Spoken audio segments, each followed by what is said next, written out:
1월 12일 수요일 삶의 기적을 일으키는 30분 예배를 시작하도록 하겠습니다. 하나님께서 오늘 우리에게 주신 말씀은 사도행전 9장 32절에서 42절까지 말씀입니다. 이 말씀 제가 봉독하도록 하겠습니다. 그때에 베드로가 사방으로 두루 다니다가 룻다에 사는 성도들에게로 내려갔더니 거기서 애니아라 하는 사람을 만나매 그는 중풍병으로 침상 위에 누운 지 8배라. 베드로가 이르되 애니아야 예수 그리스도께서 너를 낫게 하시니 일어나 내 자리를 정돈하라 한데 곧 일어나니 룻다와 사론에 사는 사람들이 다 그를 보고 주께로 돌아오니라. 요바에 다비다라 하는 여제자가 있으니 그 이름을 번역하면 도르가라. 선행과 구제하는 일이 심히 많더니 그때에 병들어 죽음에 시체를 씻어 다락에 누이니라. 룻다가 요바에서 가까운지라. 제자들이 베드로가 거기 있음을 듣고 두 사람을 보내어 지체 말고 와달라고 간청하여 베드로가 일어나 그들과 함께 가서 이르매 그들이 데리고 다락방에 올라가니 모든 과부가 베드로 곁에 서서 울며 도르가가 그들과 함께 있을 때에 지은 속옷과 겉옷을 다 내보이거늘 베드로가 사람을 다 내보내고 무릎을 꿇고 기도하고 돌이켜 시체를 향하여 이르되 다비다야 일어나라 하니 그가 눈을 떠 베드로를 보고 일어나 앉는지라. 베드로가 손을 내밀어 일으키고 성도들과 과부들을 불러들여 그가 살아난 것을 보이니 온 요바 사람이 알고 많은 사람이 주를 믿더라. 아멘. 오늘도 이 시간 하나님께서 우리에게 말씀하시는 말씀을 듣기 전에 잠시 기도하는 시간 갖도록 하겠습니다. 하나님 아버지 감사합니다. 오늘도 저희들을 사랑하셔서 우리 하나님 아버지 저희를 친히 만나주시고 저희에게 말씀하여 주시니 감사합니다. 하나님 아버지 오늘도 하나님께서 주시는 말씀을 통해서 저희가 진리를 알게 하시고 그 진리 안에서 하나님이 주시는 능력을 마음껏 체험하는 저희 모두가 될 수 있도록 은혜 베풀어 주옵소서. 예수님의 이름으로 감사하며 기도드리옵나이다. 아멘.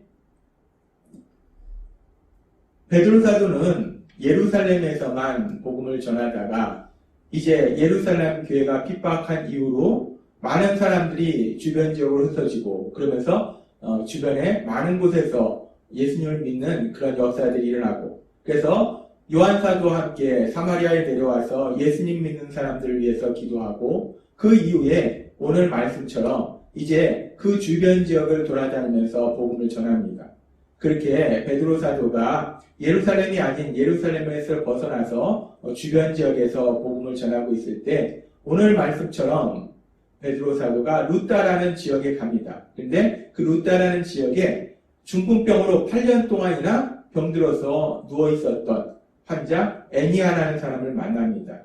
그리고 그 애니아라는 사람을 만났을 때 그 중풍병자를 봤을 때 베드로 사도가 앞에서 우리가 성전 문 앞에서 남에서부터 걷지 못하던 사람을 만났을 때 베드로가 예수님의 이름으로 담대하게 선포한 것처럼 그렇게 애니아를 향해서 다시 한번 담대하게 선포하는 모습을 볼 수 있습니다. 사도행전 9장 34절은 이렇게 말씀합니다. 베드로가 이르되 애니아야 예수 그리스도께서 너를 낫게 하시니 일어나 내 자리를 정돈하라 한데 곧 일어나니 라고 말씀합니다. 베드로 사도가 애니아를 향해서 담대하게 말합니다. 예수 그리스도께서 너를 낫게 하신다 라고 담대하게 선포합니다. 예수님이 지금 너를 깨끗하게 치유하신다 라고 담대하게 선포하더라는 거예요. 우리는 지금 이 장면의 말씀을 보면서 이 베드로가 지금 이렇게 담대하게 말할 수 있는 근거가 무엇일까? 베드로가 단순히 자신의 생각을 얘기하는 것일까? 자신의 생각에 예수님께서 이 애니아라는 환자를 깨끗하게 치료해 주시면 좋겠다라는 자신의 생각을 그냥 담대하게 선포하는 것일까? 그런데 하나님께서 어제도 우리에게 말씀해 주셨다시피 잠언 19장 21절은 이렇게 말씀하십니다. 사람이 여러 가지 계획을 세워도 여호와의 뜻만 이루어진다 라고 말씀하셨어요. 하나님께서 어제도 우리에게 말씀해 주셨지만 사람의 생각과 계획이 이루어지는 것이 아니라 하나님의 선하신 뜻이 이루어진다는 거예요. 베드로가 자신의 생각으로 애니야가 치료됐으면 좋겠다라고 생각한다고 치료되는 것이 아니라 그것이 하나님의 선하신 뜻이어야지 애니야가 치료된다는 거예요. 따라서 지금 상황에서 베드로가 어떻게 이렇게 담대하게 예수 그리스도께서 너를 낫게 하신다라고 선포할 수 있었을까? 우리가 이 말씀을 묵상해 볼 때 이 모든 상황 속에서 오순절날 임하신 성령님, 그 성령님의 강력하신 역사하심이 베드로와 함께 했을 것이다 라고 우리는 생각할 수 있습니다. 성령님이 베드로 안에서 역사하셔서 베드로에게 하나님이신 예수님, 그 예수님께서 하신 말씀들을 기억하게 하셨을 거예요. 예수님께서는 마가복음 16장에서 말씀하실 때 병든 자에게, 예수님을 믿는 사람들에게는 이런 표적이 따른다 라고 말씀하시고 병든 자에게 손을 얹은 즉 나으리라 라고 말씀하셨어요. 즉 예수님을 믿는 사람들은 병자를 치유하는 표적을 행할 수도 있다라고 말씀하셨어요. 그렇게 병자를 치유하는 표적을 행할 수도 있는데, 기적을 행할 수도 있는데, 근데 그 기적을 어떻게 행하는가? 예수님께서는 또 베드로에게 말씀하시기를, 또 우리에게도 말씀하시기를 요한복음 14장 13절에서 이렇게 말씀하셨습니다. 너희가 내 이름으로 무엇을 구하든지 내가 행하리니 이는 아버지로 하여금 아들로 말미암아 영광을 받으시게 하려 함이라 라고 말씀하셨어요. 베드로가 8년 동안이나 중풍병으로 누워있는 애니야라는 이 사람을 만났을 때 베드로 안에 있는 성령님께서 예수님께서 하셨던 말씀을 기억나게 하셨을 거예요. 예수님을 믿는 사람은 병든 자를 치료할 수 있다. 그리고 또한 그 과정 속에 예수님의 이름으로 구하면 하나님 예수님께서 능력을 행하신다. 기적이 일어난다. 라는 말씀이 생각났을 거예요. 그래서 베드로는 그 하나님이신 예수님, 그 예수님의 말씀을 믿었기 때문에 그 믿음으로 순종했어요. 그래서 예수님의 이름으로 구한 겁니다. 예수께서 너를 낫게 하신다 라고 선포했습니다. 그렇게 베드로가 예수님의 말씀을 기억하고 그 예수님의 말씀을 믿음으로 순종해서 담대하게 선포했을 때 우리가 오늘 읽은 말씀처럼 8년 동안 중풍병으로 누워있던 그 환자가 깨끗하게 치료된 놀라운 기적이 일어납니다. 하나님이 행하시는 그 기적이 일어납니다. 너무나 신나는 장면이에요. 그러면서 하나님께서는 오늘 이렇게 베드로 사도가 애니야를 치료하는 이 장면을 통해서 우리에게 아주 중요한 영적인 진리를 다시 한번 기억하게 하시는데, 그것은 예수님을 믿는 우리들이 언제 하나님께서 행하시는 놀라운 기적을 체험하는가 하는 부분입니다. 우리가 언제 하나님이 행하시는 그런 놀라운 기적을 체험하는가? 지금 베드로가 이렇게 놀라운 기적을 체험하는 장면을 보면 하나님 예수님의 말씀이 있었고 하나님의 말씀이 있었고 그 말씀에 대한 베드로의 믿음이 있었어요. 그리고 그 믿음에 순종이 있었습니다. 그렇게 하나님의 말씀이 있고 사람의 믿음이 있고 믿음의 순종이 있으니까 결국 하나님의 행하신 놀라운 기적이 일어나더라는 겁니다. 그렇습니다. 우리가 언제 기적을 체험하는가? 하나님의 말씀이 있고 그 말씀을 믿고 믿음대로 순종할 때 하나님의 행하신 놀라운 기적을 체험한다는 거예요.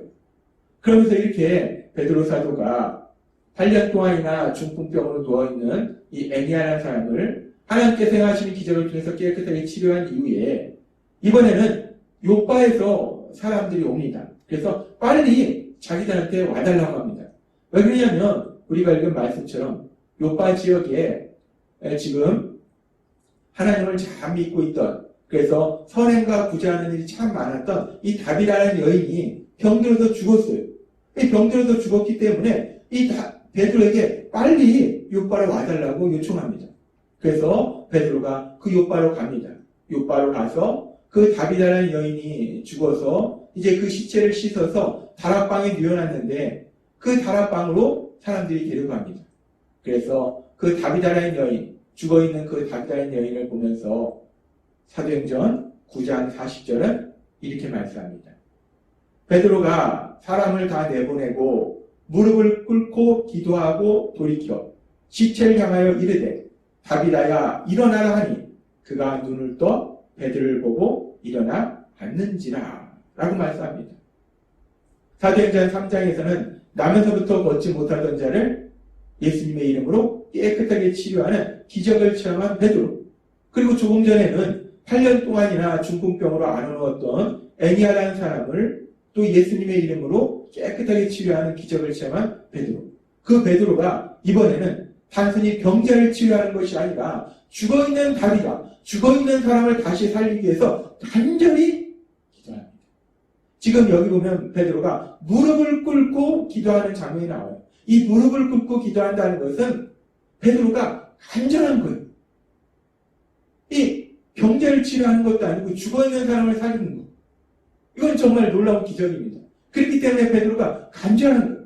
하나님 앞에 예수님의 이름으로 간절히 기도한 겁니다. 하나님,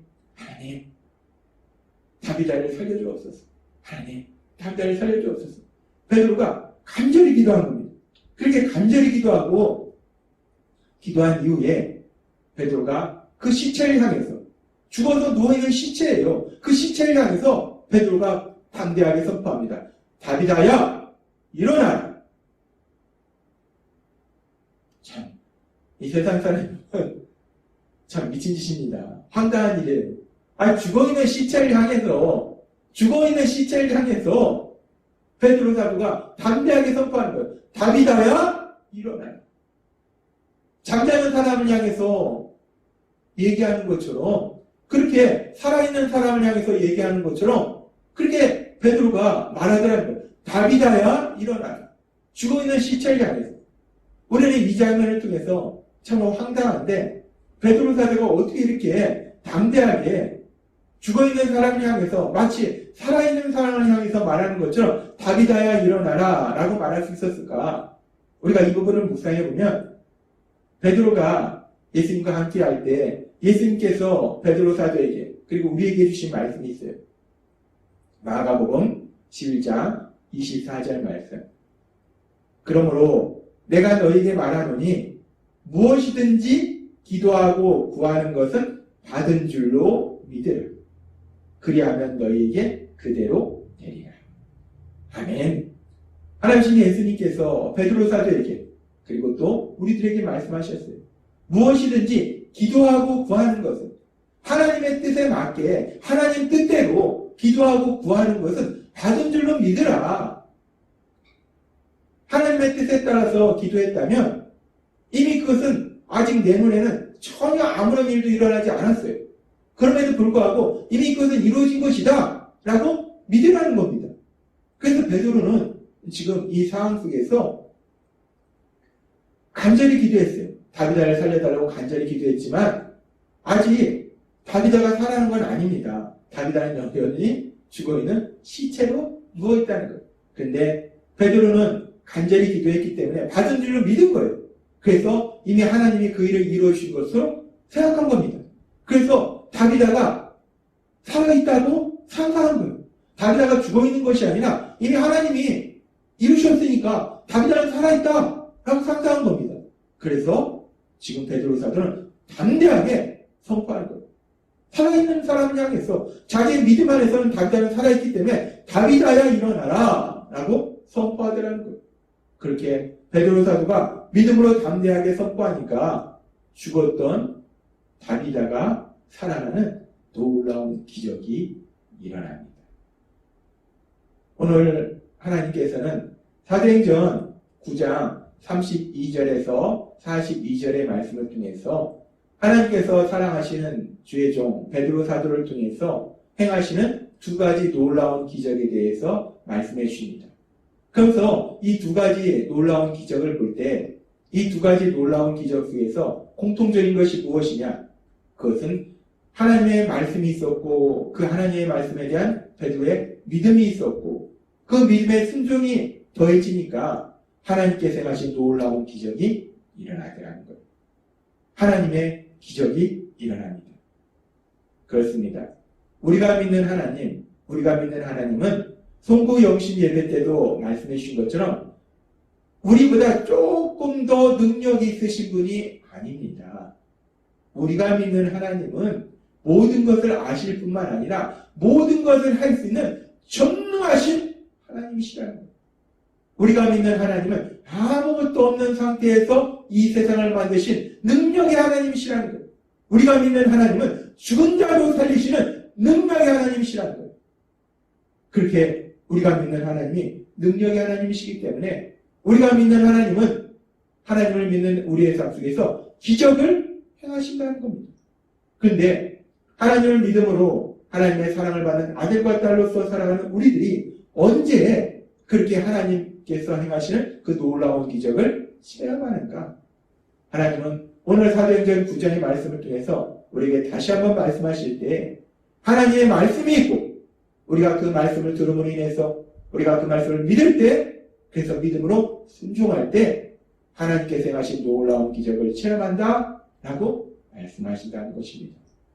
오늘 하나님께서 우리에게 주신 말씀처럼 우리가 하나님의 말씀을 듣고 그 말씀을 믿음으로 순종할 때 그래서 전능하신 하나님, 모든 것을 할 수 있는 하나님, 그 하나님이 하신 그 놀라운 기적들을 풍성하게 체험하고 그 하나님의 영광을 이 땅 가운데 나타내시는 여러분 되시기를 주님의 이름으로 축원합니다. 기도하겠습니다. 하나님 아버지 감사합니다. 오늘도 저희를 사랑하셔서 우리가 언제 기적을 체험하게 되는지 하나님께서 언제 기적을 행하시는지를 저에게 다시 한번 분명하게 말씀하시니 감사합니다. 하나님의 말씀이 있고 그 말씀을 우리가 들음으로 그 하나님의 말씀을 믿을 때 그래서 믿음으로 순종할 때 하나님께서 기적을 행하신다 말씀하셨사오니 날마다의 삶 속에 하나님의 말씀을 듣게 하시고 그래서 그 하나님의 말씀을 믿게 하시고 믿음으로 순종함으로 인해서 하나님의 하신 그 놀라운 역사들을 풍성하게 체험하는 저희 모두가 될 수 있도록 은혜 베풀어 주옵소서. 예수님의 이름으로 감사하며 기도드리옵나이다. 아멘. 이 시간도 하나님께서 우리에게 주신 말씀을 묵상하면서 조용히 기도하는 시간 갖도록 하겠습니다.